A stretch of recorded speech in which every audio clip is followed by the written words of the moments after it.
Good morning, Facebook. It's Friday, it's 3 o'clock in the UK, it's 10 a.m. on the East Coast, and we welcome you to today's show in 5 days live.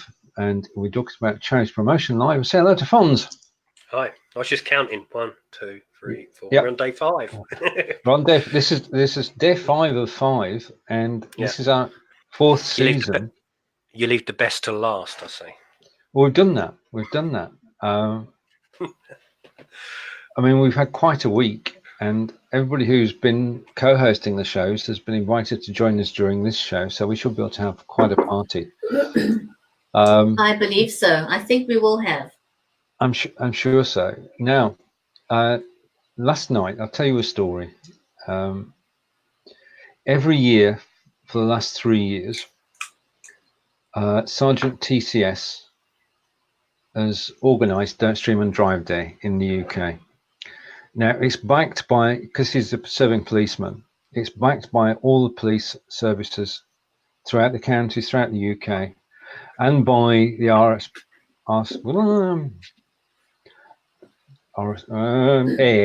every driving motorised organisation backs it, and the idea is RAC, that's it. I nearly got that.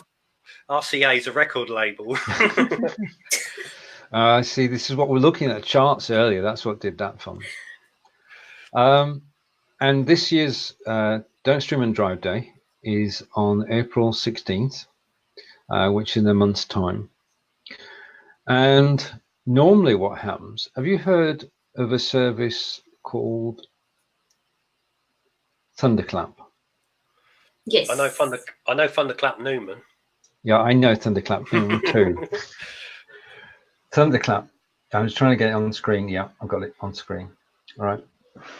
What used to happen in the month before Don't Stream and Drive Day is that Sergeant TCS used to promote the day itself and speak to loads of people, send millions of tweets out, go live, and generally encourage people. And they went to Thunderclap and they signed up to send out a tweet or a Facebook post on a particular day. Yeah. So this year he would have gone along, encouraged everybody to go to Thunderclap, and on the 16th of April at 12 o'clock, tweets would have gone out, and it had reached tens of thousands of people and got the message out about Don't Stream and Drive. Now, the problem is that in August last year, Twitter changed the rules, and Thunderclap doesn't exist anymore. Now, that not only affects Don't Stream and Drive, it affects all charities that actually use the facility to actually get their message out. It affects authors used to use it to promote their new book or their new project or whatever it happened to be. You used to go to Thunderclap, set up a page, and if you got 200 people to sign up, it was free, or otherwise you paid, but it did promote it on Facebook and Twitter. But Twitter pulled the plug by saying you can only send out 100 tweets a minute. Now, when you've got 500 people signed up to your Thunderclap and you try to send 500 at one go, then Thunderclap wouldn't have worked. So they just shut it down. It just disappeared. So this time... You said it was on Facebook. Couldn't it just have worked on Facebook? No, it wasn't. Most of the traffic was on Twitter. They sent out thousands of tweets and thousands of Facebook posts at a set time. Yeah. But it was all done via Thunderclap, and it was done automatically. And Twitter changed the rules. You can only do 100 tweets in a minute, and that broke it. So they closed down. There was another one which was similar, and that's disappeared as well. So when it comes to Don't Stream and Drive Day this year, which is on April 16th, what are you going to do? Yeah.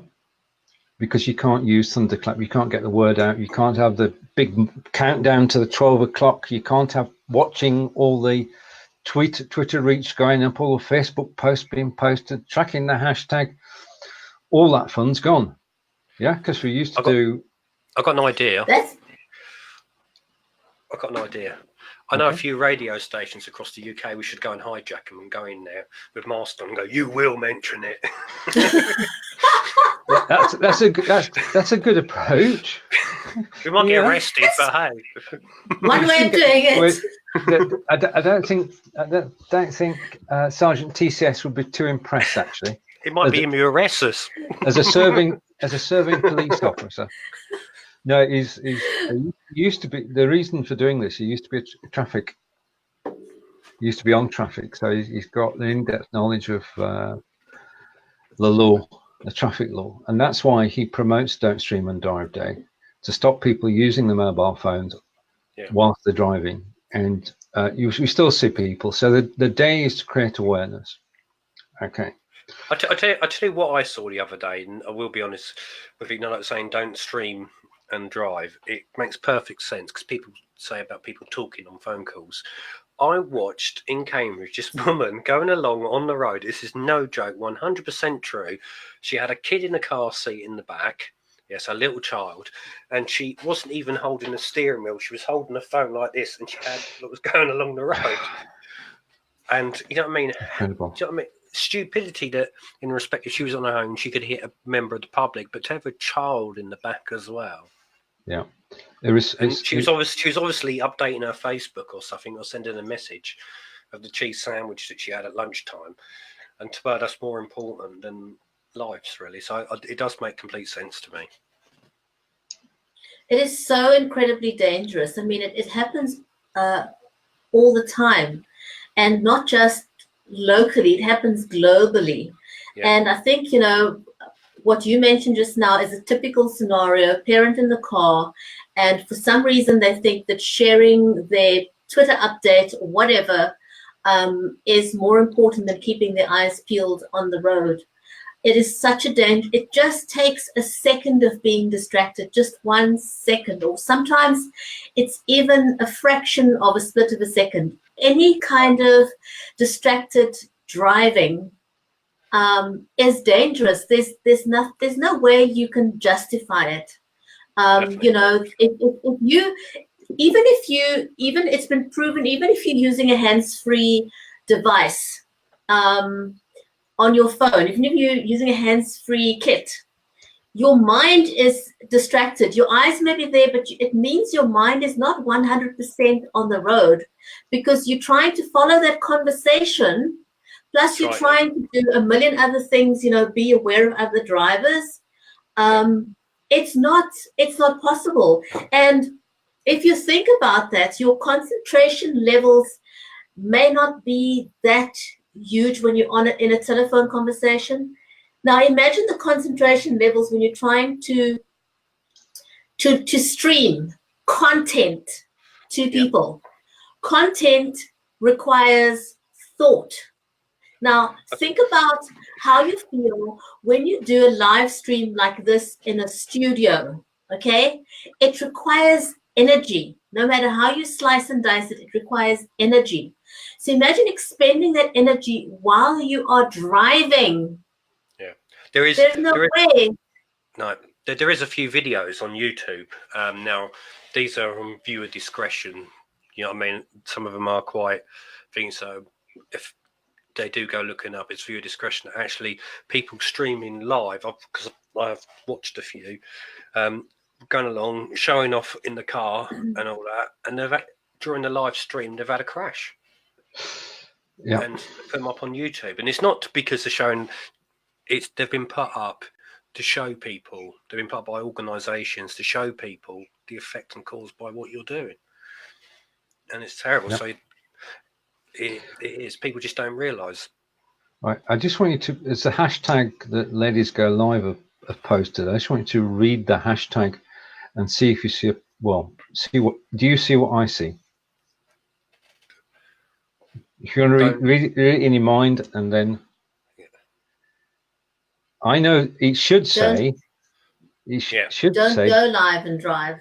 It should say don't live and drive. Yeah. But what it actually says is don't live and drive. Right. Okay. Yeah. Sorry.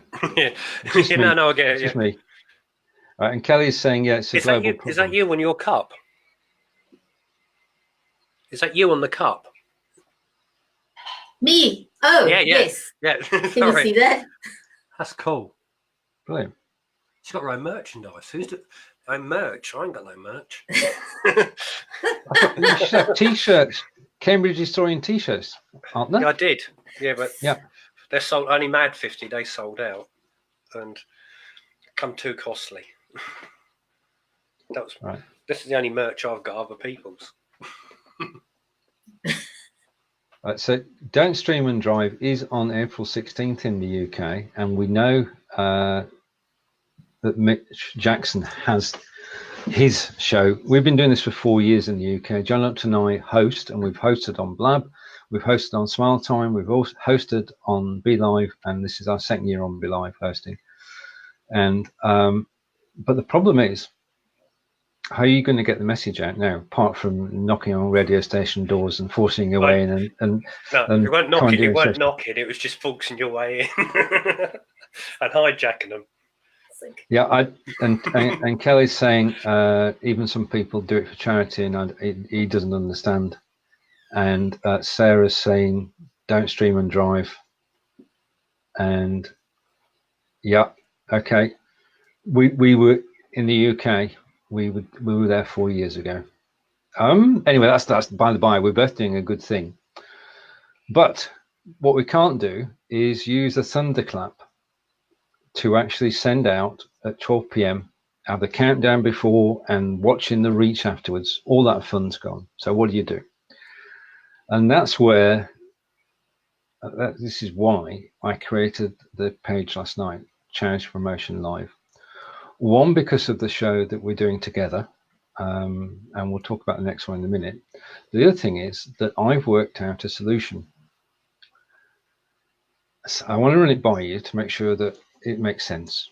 Okay, so this is a solution to the problem of not being able to use Thunderclap. You can't get a system to actually promote content to Twitter and Facebook at the same time, which is automated.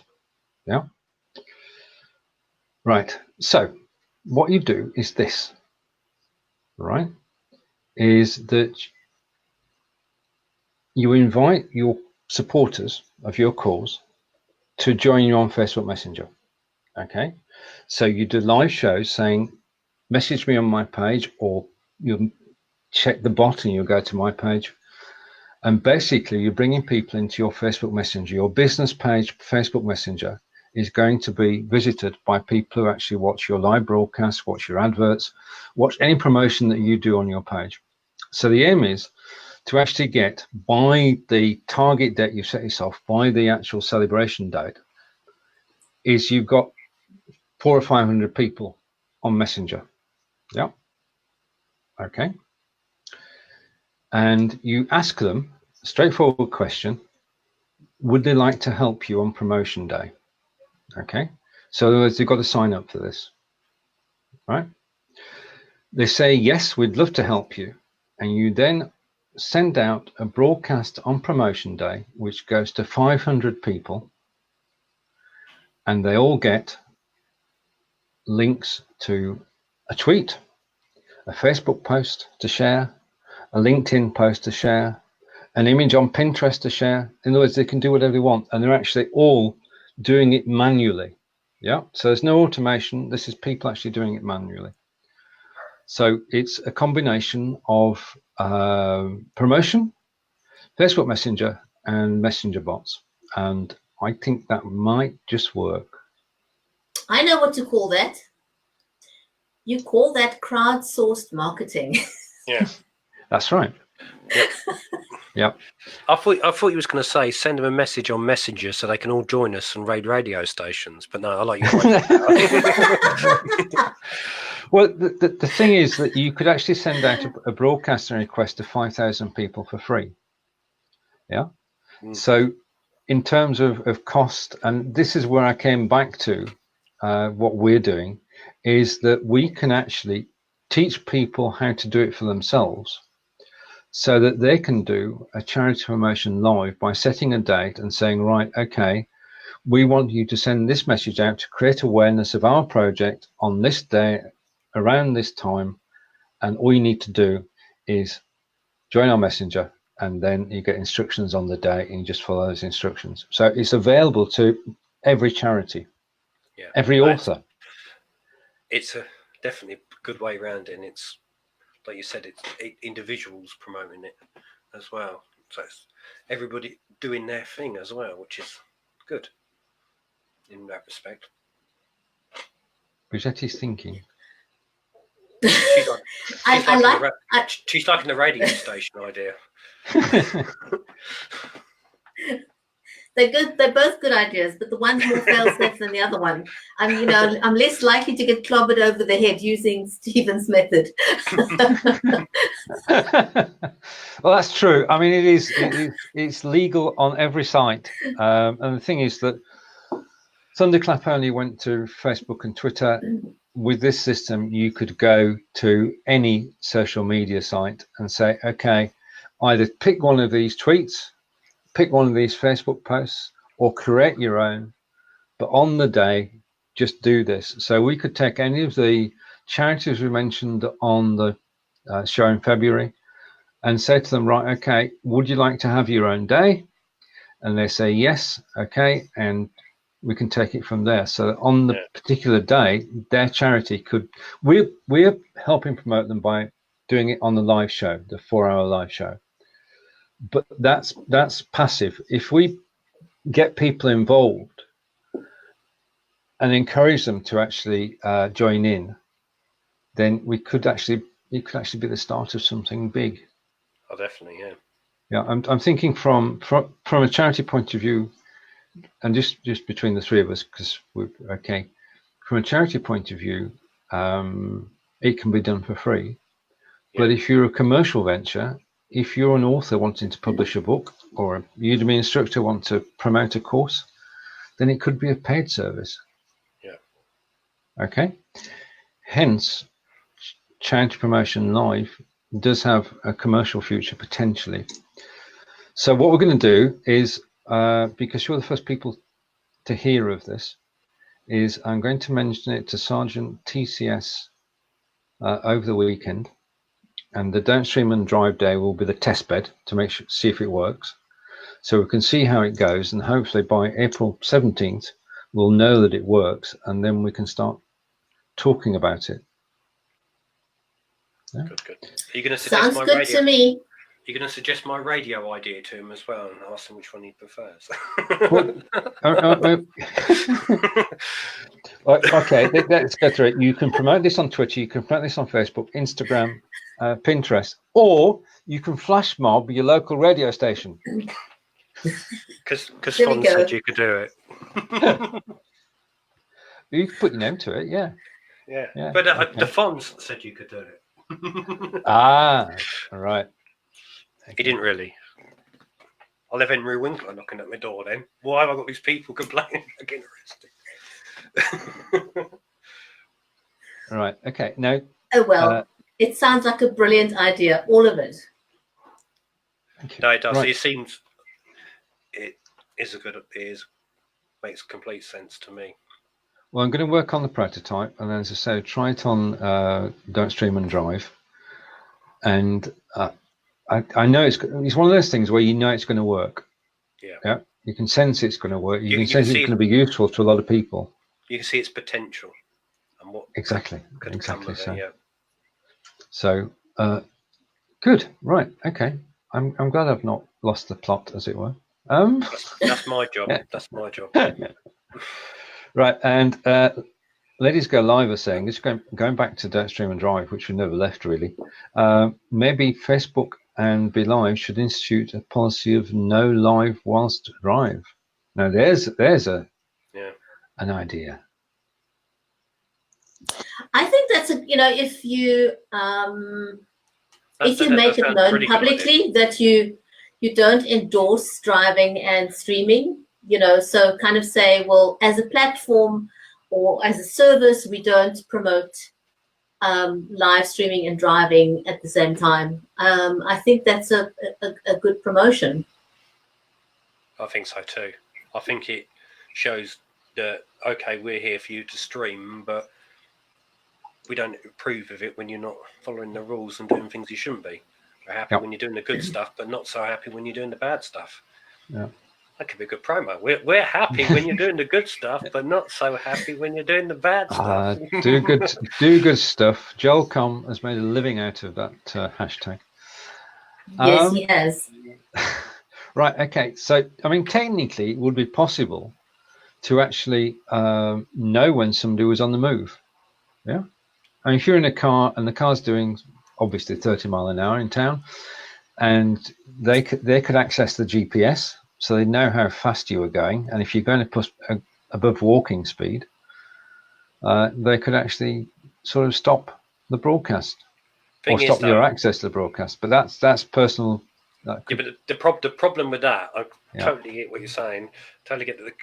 I don't think in a car anybody who's even moving in a traffic jam should be streaming, even if it's crawling along, because you could smack the car in front, stop suddenly, hit somebody who's walking across the road. So, but the problem with that is if you're on a bus or train and streaming, then it comes a bit... I knew there'd be a flaw in this. You got it straight away. Right. So very smart, Fonz. Very smart. Yeah. They could actually just put a warning just coming up and saying don't stream and drive. You know, there's an app. We've got an app locally called Waze. I don't know if you have Waze there. Oh yeah, a navigation app. So when you open up Waze, it will sense that you're in motion, and it will say to you, something like, you're driving, and then you've got the option to click I'm a passenger. So I guess that would kind of circumvent your suggestion there about being in a train or being on a bus and you're in motion, but it kind of just gives you that second wall of protection, make you aware, hey, stop. The thing is, people may say they're a passenger when they're a driver. A good thing to do is probably put a warning up, like you were saying, a warning up on the screen saying, warning, you are in motion. If you're a driver or you're piloting the vehicle, then you are putting yourself and other people's lives at risk. Cease the broadcast, or this could lead to prosecution, and put that across the top. So it's going across the top. And then it gives them the option to either still be silly and have to, and look at probable prosecution, or do the right thing and close down the broadcast. And I think that's probably the best approach, because even if it's like you're saying, the passenger idea, I can imagine somebody who's driving is going to click that they're a passenger just to get around it. There's all these crafty ways that people can get around it. And I think if you just give them a warning and make it clear to them, then they've been told, they've been informed, and it's their own decisions then. Yeah. And the outcome is through their own choices. I agree. Now, Sarah's come up with a novel idea there. Sarah says, include a report button that allows the audience to ask it to be closed down. Now that's a novel idea. That's a good idea. Similar to Periscope, where you can report the broadcast. That is a brilliant idea. That's a useful one. Definitely. That is a brilliant idea, because if you're seeing it yourself and you know it is, then you press a button, then it's instantly the other end checked by some way, however they do it, and it can be shut down and stopped. You could put a simple rule and say if 10 people report it. Yeah. You literally have to just wait for one thing to go wrong, or do you really have to wait for someone to die because someone was live streaming? Do we want to get to that point, or do we rather just want to do the right thing and not stream and drive? Why should we wait until someone pays with their life before we understand that it's dangerous to do any kind of distracted driving? Yeah. I think some people, you get these lots of trends on that's going about. One I noticed the other day was parents, for some reason, are throwing cheese slices at the babies and slapping them in the face with cheese slices. I don't know if you've seen that one. I've seen that. Yeah. And the other thing is, it's ridiculous. It's just not really news, not something. By putting it out there, they're making it bigger and what it is. And there is these other trends about how they promote people, like do this while you're driving, do that. And I've seen stuff like that as well. This person's done this, and then it inspires it for more people to do it because they think it's cool and they think it's the in thing as well. And a lot of this has come back on that. And not just, the other thing I was going to say, not just people say they're streaming and they're driving, and that if they don't have an accident, they're only involved in it themselves, and they're only basically they only kill themselves by doing it. It's okay. So a lot of people say, well, they deserve it because of the accident, but then again, at the end of the day, people that are suffering are the family members by their own stupidity. A mother's lost a child, a father's lost a child, sister's lost a brother or sister, you know what I mean, brother's lost, you know what I mean? So even if it's only them themselves that's, you know what I mean, killed in the accident, there's still ripples of how it's going to affect their own family and friends. The thing is, you know, we don't, just going back into my thought a minute ago, we know that distracted driving kills. We know that distracted driving is dangerous. So do we really need to wait until someone becomes a statistic whilst live streaming and driving? We don't really. We already have enough facts to prove that distracted driving kills. So I think, you know, we need to just encourage one another to do the right thing, period. You know, without any kind of exception. There's no particular reason. I think one of the things probably that got round to promoting this live stream and driving thing, there was this program on YouTube that became very famous. I think it was, you know, driving and with music or something like that. They drive around. I forgot what the name of the program is, but they drive around with famous people. And I think that probably is what got people onto the path of thinking that it's okay to live stream and drive at the same time. Yeah, but it's like the late, is it James Corden does the Late Show? He does a thing where he picks up a celebrity, drives around, and they're all singing in the car. I don't know if that's what you mean. Yeah, and that's the one. And that's exactly what I was trying to say. That people see this is if he's doing it, it's cool to do it, and then they're copying it, and they want to, instead of just recording it, where he's had it done he's got a professional production team around him. Not everything you're seeing is exactly how it is, basically. You know what I mean? There's things happening behind the scenes, so what you're seeing is not the exact way you're seeing it. You think you're watching him drive along the road, sing along with this celebrity. Yeah. If you look deeper into it, that's not the case at all. Probably you'll find there's been precautions made. Now, some people will watch that and think, actually, well, he can do it. I want to do the same, but I want to live stream it on Facebook so all my mates can see it. So there should be warnings for things like that.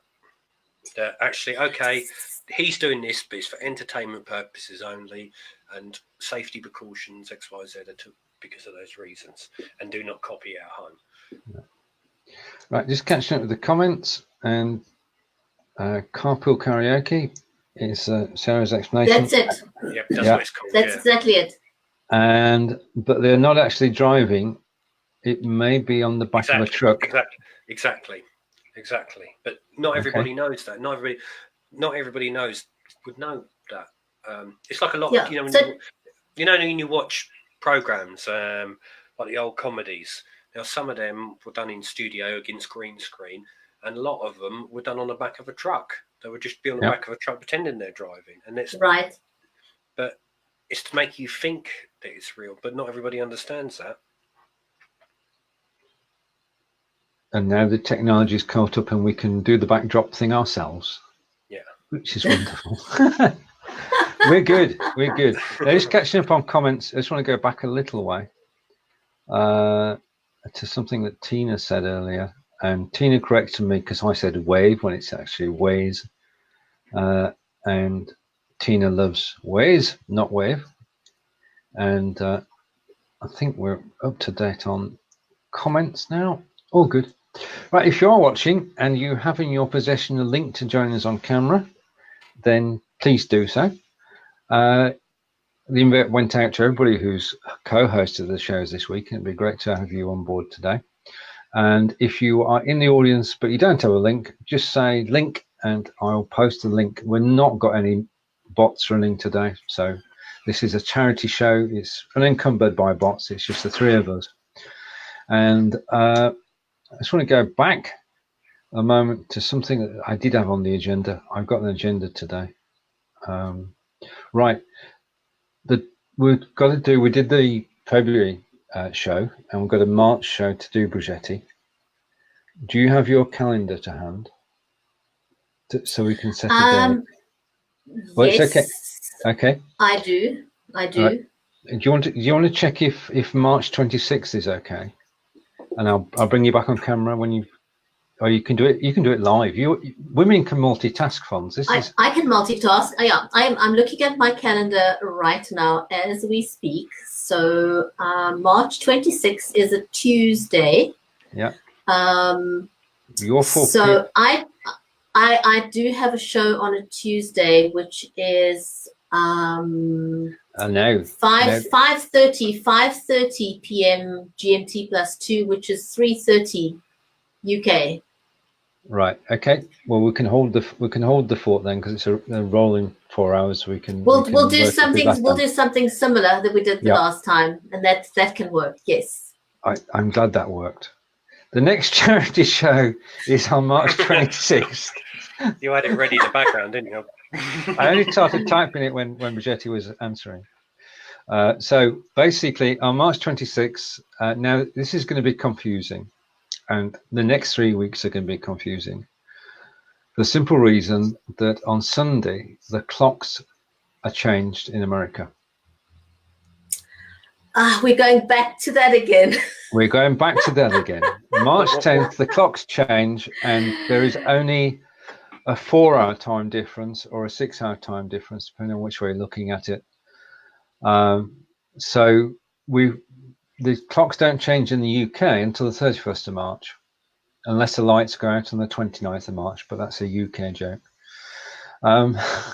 Something might happen on the 29th of March, who knows? So we've got a 3-week period when I'm going to be confused permanently for 3 weeks. So I'm going to make it so that David sets up the show on Monday, and whatever time he sets, that's the time that I use from then on. So if he sets it for it's the only way to do it.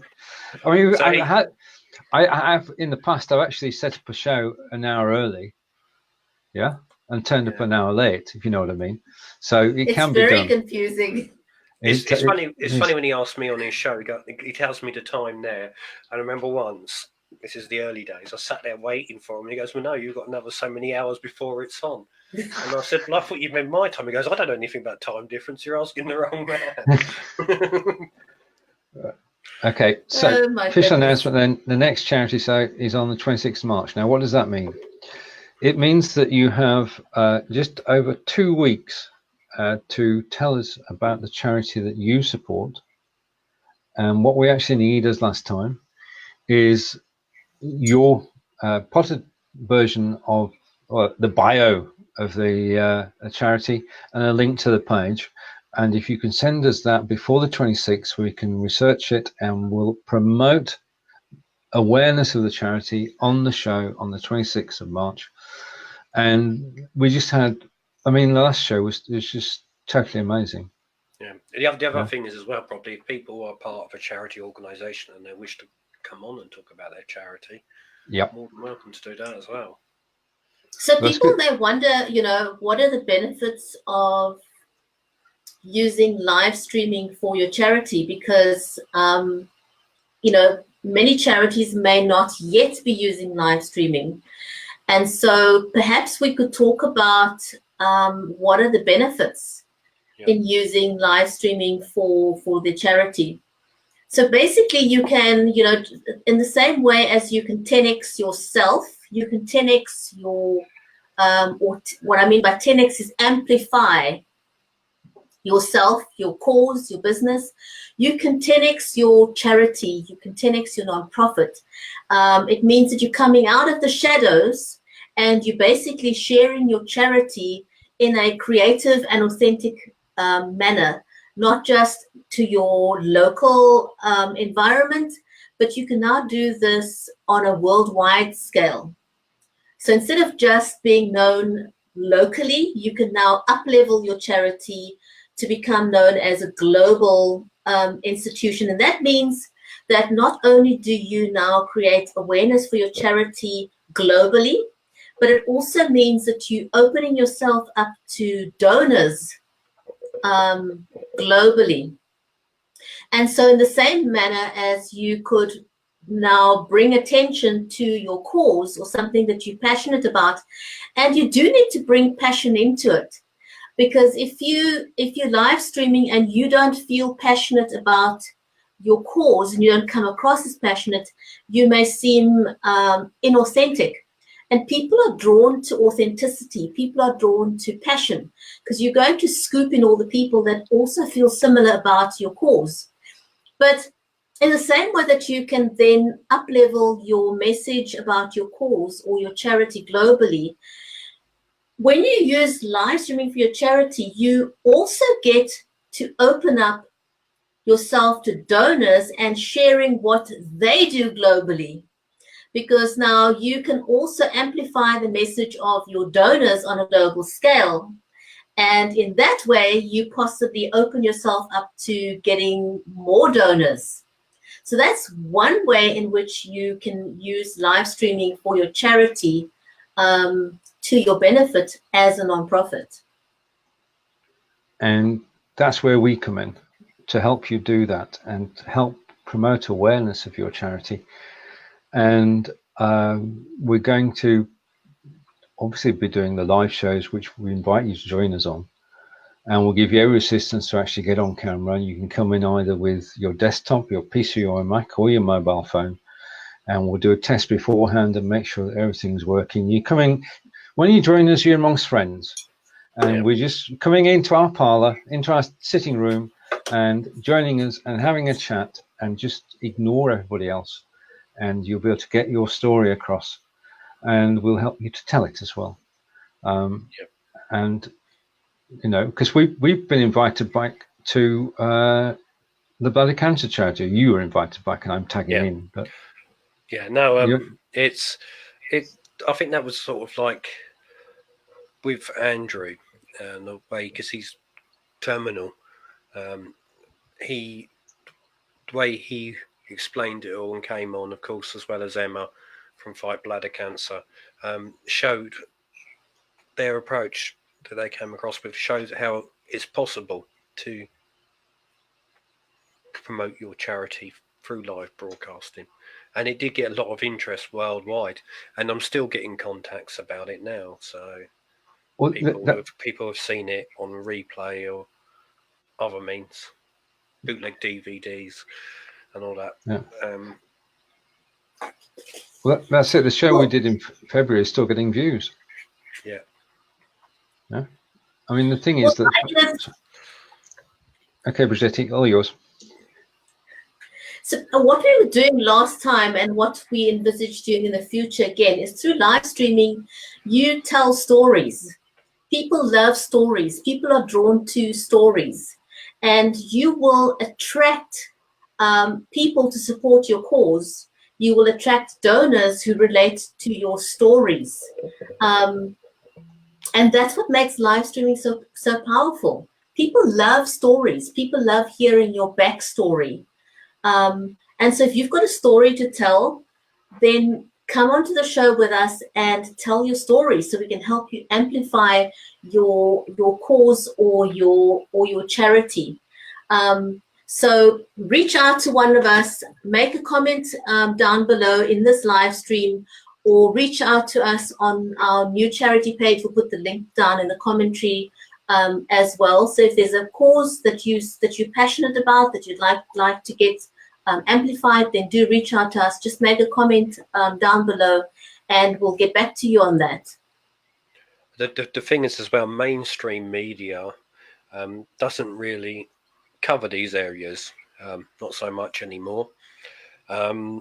About in the 80s, I remember they used to have programs about true life stories and people, but it doesn't seem the in thing at the minute. It's more reality programming and stuff these days, going for a thing of reality programs, people stuck on desert islands or people locked in a building for 5 days. So these kind of things don't really get covered anymore. So this is filling that void, I think, and giving true life stories and like charities a chance to talk. Also people who've been supported or probably been through something, or had a family member go through something, and to tell their story as well about how this organisation helped them.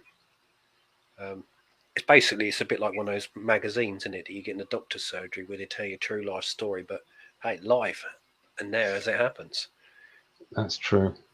That's true. There's a magic about live video in that you can reach out to people whilst you're live and on the recording. You can get your message across. We're there to help you do it. And it is possibly daunting at the beginning, but once you get going, you feel at ease and you can look at the camera and you can talk about your charity. And you're actually talking about something you're passionate about. You're answering questions which you know the answers to. Yeah. And it's your opportunity. Yeah. Okay, no, I keep up, but I didn't carry on. I was solo on screen then. I was in full flow. Go on and carry on. Carry on. He's gone then. His moment's gone. I don't do it very often. Over to you, Fonz. Yeah, no. Apart from me being rude there and butting in, I forgot now what I was going to say. About going live. Yeah. I've been live on radio. We've all been live do this, but a lot of people say, "Oh, I can't do it because it's so nerve-wracking and all that." But I think even now, I don't know if you guys are the same. Both of you are the same. Even now, you still get that nerve thing, don't you? About when you first come on. Indeed, that's it. And it soon goes. You start getting a buzz from it. So totally. Hello, Tina. Hello everyone. Tina. How are you? Good. Lovely to have you join us. So I wanted to touch upon, you guys have hit on such great points, and I've used live in a lot of the charitable work I do, which is mostly animal oriented. My one people thing I do is regarding mental health awareness, and from going on and broadcasting about the importance of mental health awareness, by opening that discussion, I've made new connections. I've made relationships with people I didn't even know were also interested in. I've shared information, possibly even saved lives. So that's the kind of reach and the type of impact you can create when you go live about your charitable organization, your event, etc. You can really create some major impact because you're speaking from the heart, you're reaching out with information and content, and that can go a long, long way. I agree. You know, I once opened up about myself suffering from depression, and I was amazed at the comments I got back from people saying, like, you know, wow, thank you for sharing. And it opened up a whole new conversation, you know, because, you know, I mean, mental health is not something that you wear on your forehead and say, oh, I have a mental health issue. Who does that? So mental health doesn't have a face. And therefore it's important to talk about it. And very often when you open up the conversation, people kind of go, wow, I'm glad I'm not the only one. And it leads to more and more conversations. And the more we have the conversation, it becomes less of a stigma attached to it. I've heard many stories of people in C-level positions, for example, who have to or feel that they have to keep mum about their mental illness, because of the stigma attached to it. They feel that they'll be judged, they'll be treated less than, they'll be seen as unprofessional. But if we can take off the mask and say, but hey, you know, I also have a mental health issue, it makes it less of a taboo topic, because it doesn't mean that you cannot perform in the boardroom, or doesn't mean that you're not a good entrepreneur. It doesn't mean that you're not a good mom, a good dad, or good parent, or whatever. So we need to remove that mask from mental health and say, we all deal with stuff throughout our life. It's normal. It's okay. It doesn't make me different.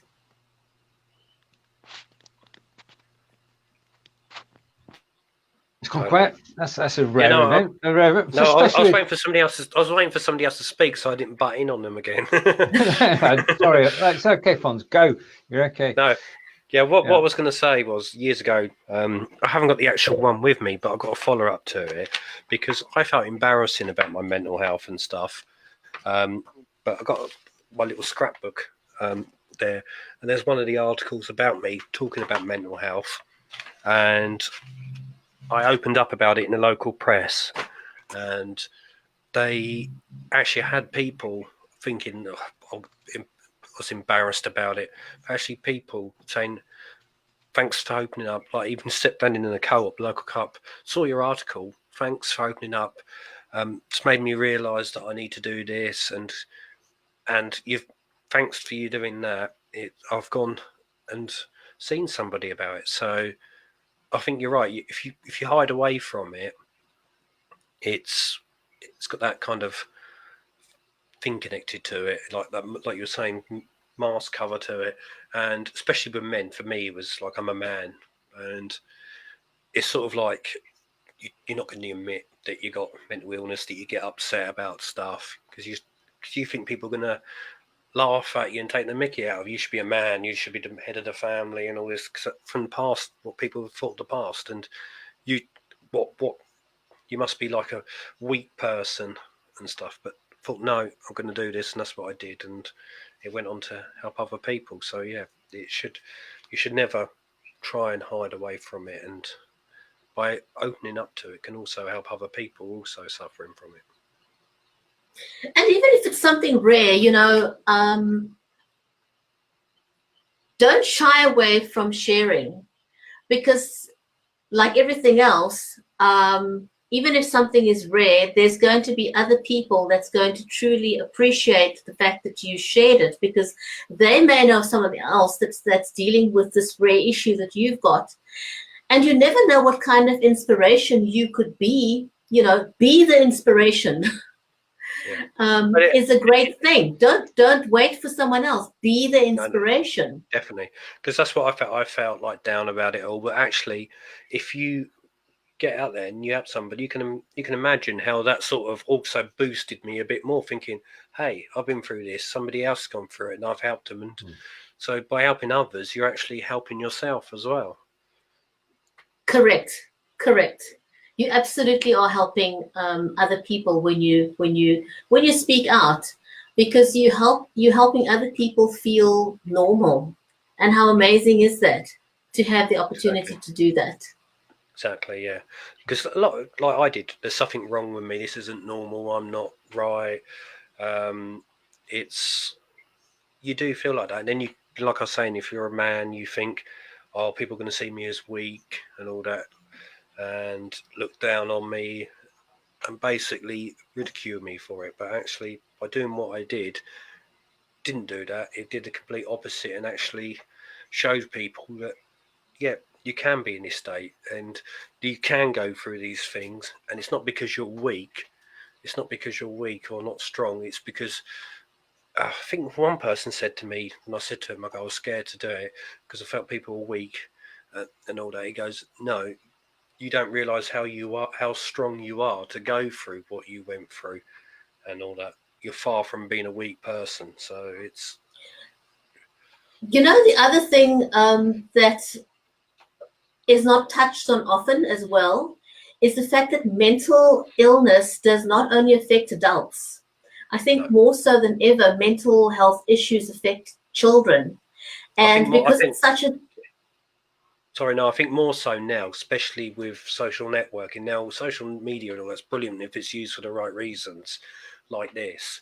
But with young people, it can be a bigger platform to create bullying and things. And I think what you find with young people, a lot of the depression issues that they go through are caused by bullying online. And it's opened the door for bullying for a bigger level. Absolutely. So I think, it's an important topic to talk about when it comes to mental health issues for children. We've already had enough instances where young children have actually committed suicide online and streamed it. Yeah. We need to bring this out in the open. We need to make sure children feel supported and that they are supported.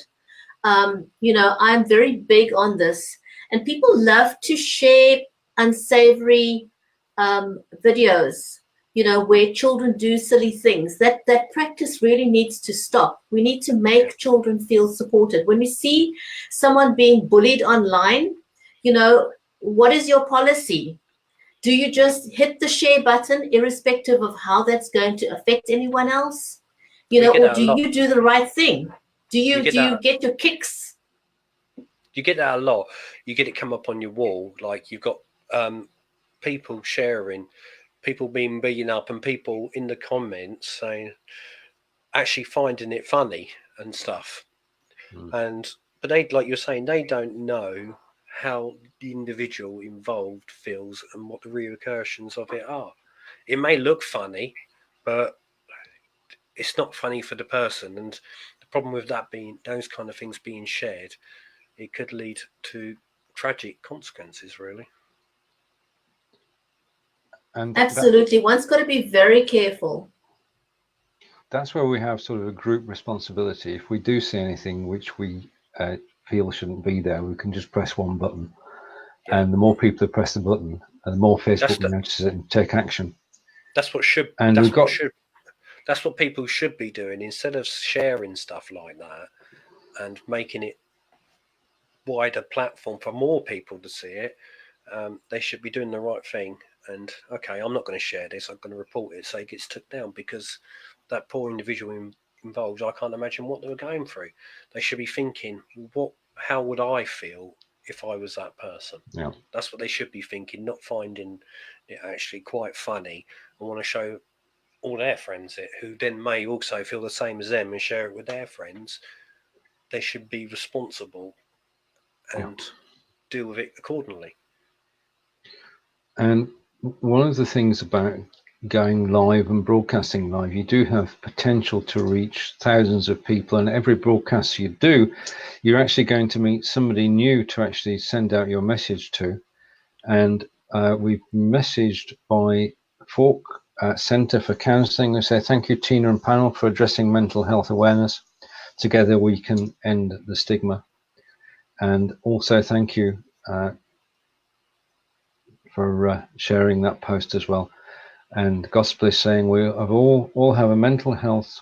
We all have mental health. Oh, we all have a mental health. Mental health doesn't have to be all negative. Okay. And talking about your struggles helps you heal the mental illness you have. It does, yeah. I went through counselling and I found one of the things was to chat about the problems and like explain it, and you walk away there. I did walk away feeling, like a weight lifted off my shoulder. Of course, it was only a temporary fix back then, but it does take that pressure off you for a while. So, but a lot of people like me, I couldn't talk to my family about it. I felt embarrassed and felt ashamed and thought that they would see me as a weak person within the family, which I was completely wrong about, because when they did find out, it was completely different. So you should never feel like that. No, you're 100% right. We all feel that way. And speaking of that, many of you who may wonder, should you live stream about your charity? Shouldn't you live stream? What will people think? You'd be surprised that people will be very, very supportive. Never allow that to be a reason why you hold back from live streaming about your charity or your nonprofit. People love live video, and people will pay attention to your stories. Just get started. It is an amazing platform. There are enough statistics around to show the efficacy of live video. So if you want to know more, please reach out to us in the comments. We'd be happy to answer your questions. And I think I also, since we're talking about charities in particular, I do want to give a shout out to Chris Strub. Mm-hmm. Chris Strub has been doing some amazing work in the nonprofit space. In fact, Chris has actually done a manual. He's put together an entire manual on live streaming for nonprofits. He's done a lot of work in this space. He's known worldwide for his live streaming about nonprofits and for nonprofits. So if you are a nonprofit and you're looking for a formal guide as to how you can engage in live streaming, go and look up Chris Strub. And connect with him. He's always open to making new connections. And as I said, you can get that guide from him. I'm not sure how it costs. There is a fee because, it's taken him many, many years of experience and references and research and work to document exactly how you can use live streaming to your benefit as a nonprofit. We have a comment from Gospel. It's a big topic I'm passionate about. As mental health first aider, there are many people suffering in silence because of the stigma. Thank God people are becoming more enlightened. Yeah.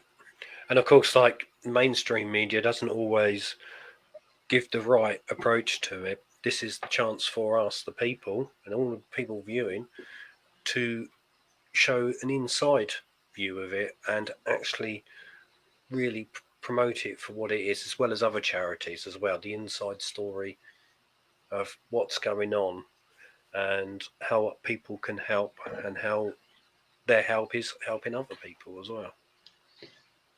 Indeed. And Tina, I want to thank Tina for joining us on camera. I had no idea about the South African water crisis before you shared it, Bridgetti.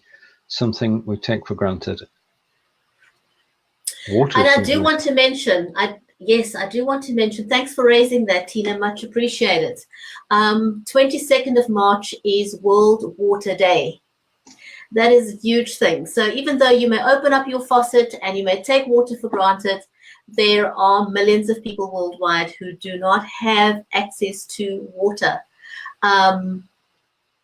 It's heartbreaking when you think of the amount of women that has to walk miles and miles and miles each day to go and collect water, and it's not clean drinking water, but that's all they can get. So 22nd of March is World Water Day.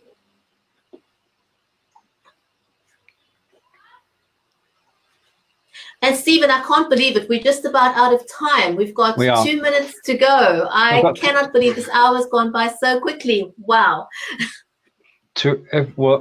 Bridgetti, let's do this in this order. I'll go first, then Fonz, then yourself, Bridgetti. To everybody who's joined us, I'm going full screen, Fonz.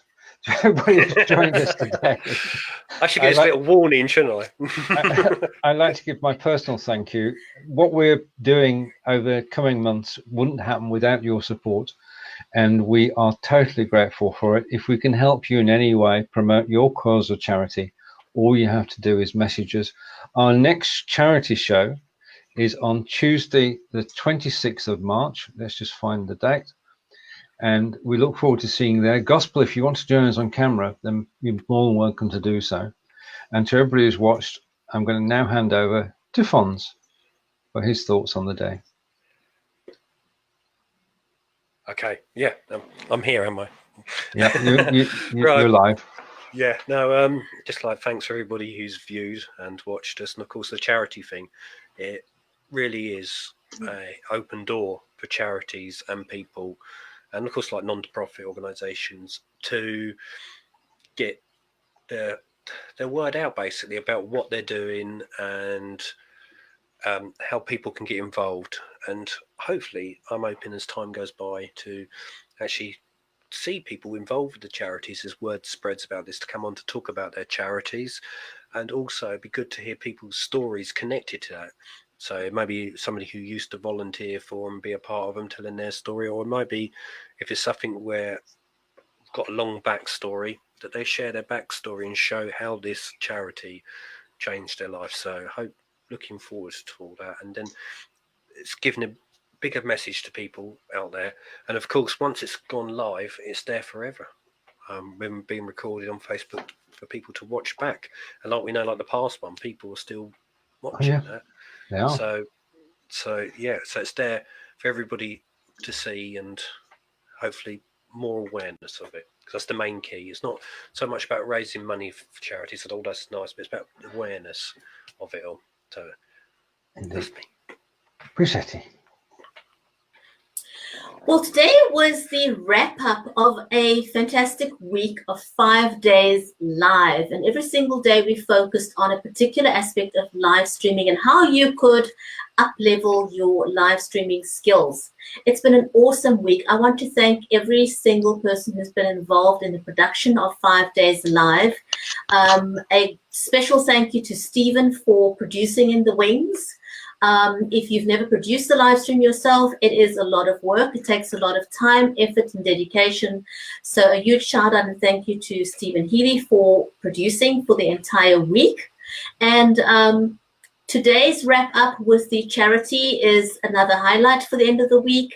We want to focus on how we can help charities to amplify their message. If you've got a charity, if you've got a cause that you feel passionate about, please drop us a link and a comment below and we'll reach out to you. And as Stephen has, as we've advertised earlier or announced on the show, it'll be 26th of March. And last but not least, the platform that we're using to do 5 days live and that we use for the charity broadcast is called BeLive TV.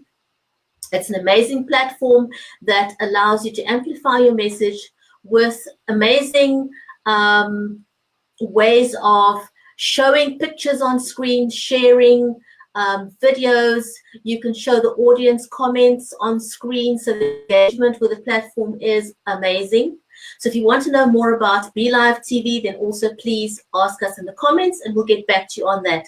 So with that, I want to say thank you very much to everyone. Thanks, Fonz. Thanks, Stephen, for today. It was awesome. And have a great weekend, everyone. So from me, Bridgetti and Banda in Cape Town, I'm going to say goodbye for now.